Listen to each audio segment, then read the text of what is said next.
se trataba de mostrar como profesional. Se llamaba profesionalismo marrón. Era un fútbol todavía muy aficionado. No le pagaban un sueldo, pero le pagaban.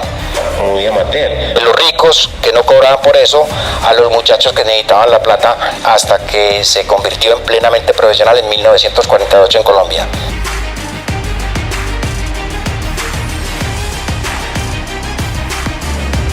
A finales de la década de los 30 se dio uno de los cambios más importantes en el fútbol colombiano, lo que muchos conocieron como el fútbol marrón. Todo comenzó con el Club Independiente, actual Millonarios, quienes comenzaron a pagarles sueldos a los jugadores y comenzaron a traer jugadores argentinos.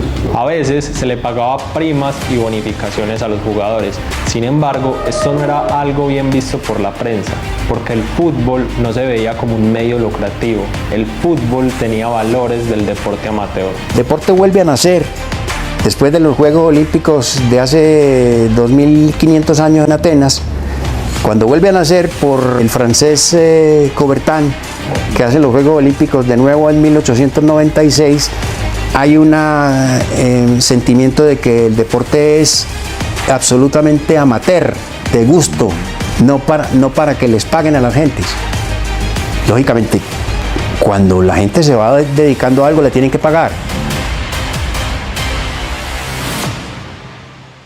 Incluso el periodista del tiempo, Luis Camacho Montoya, comenzó a llamar Los Millonarios al Club Independiente por sus prácticas. Es decir, Millonarios fue el equipo que cambió el paradigma del fútbol, trascendiendo del fútbol amateur al fútbol profesional.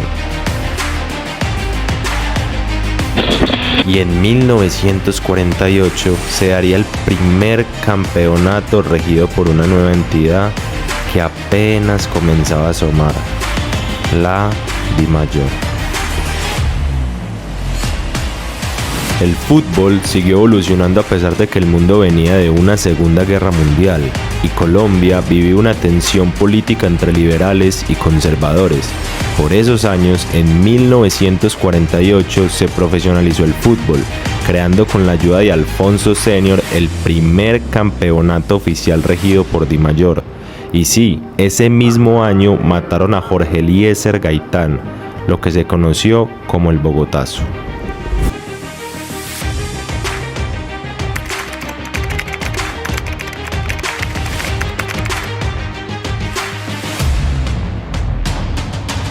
El fútbol en los comienzos del profesionalismo, y digo profesionalismo entre comillas porque aún faltaban algunas regulaciones estatales para llamarlo así, comenzó siendo uno de los espectáculos más vistos en el país. El gobierno no se metió, el gobierno veía eso como farándula y no daba una plata grande. ¿Por qué? Porque apenas estaba empezando.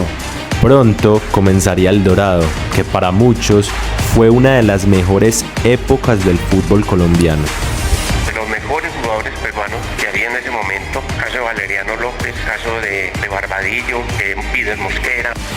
Creo que la llegada de los futbolistas extranjeros de alguna manera como que le dio un impulso al fútbol profesional colombiano. Tuvimos los mejores jugadores de la época del fútbol argentino. El futbolista en la época del Dorado se convirtió en una figura mediática por el espectáculo que se vivía.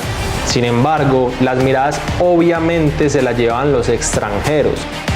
Pero eso, años después, sería un problema para el fútbol colombiano, porque la FIFA, en conjunto con la AFA y otras instituciones, exigió que se diera el Pacto de Lima, el cual le exigía al fútbol colombiano ciertas reglas, obligándolo a que varias estrellas extranjeras retornaran a sus países de origen. En los comienzos de los años 50 se cumplió el pacto.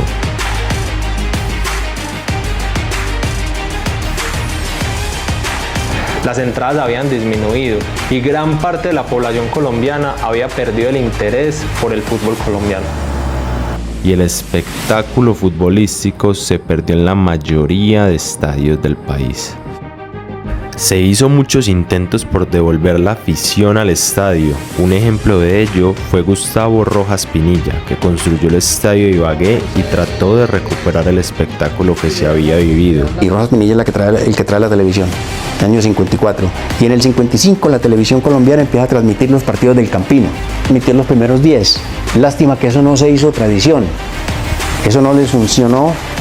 Pero sin músculo económico sería muy difícil recuperar lo que se había perdido, porque el fútbol apenas comenzaba a desarrollarse y en épocas de crisis institucional es muy difícil que se desarrolle algo, o quizás no, porque toda pasión popular es subyacente a la manipulación y al poder.